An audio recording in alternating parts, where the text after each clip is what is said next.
విడిచిపెట్టకండి. మీరు selfie videos లేదా selfies తీసుకునే సమయంలోనే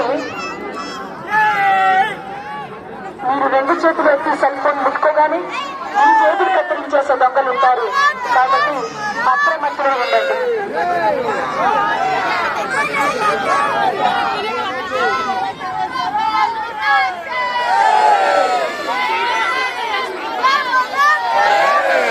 మధ్యలో ఉన్నటువంటి బార్కెట్ల మీద సిమెంట్ బార్కెట్ల మీద సిమెంట్ డివైడర్స్ మీద కూర్చోకూడదండి.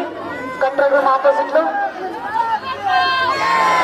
పోలీసు సిబ్బంది వారి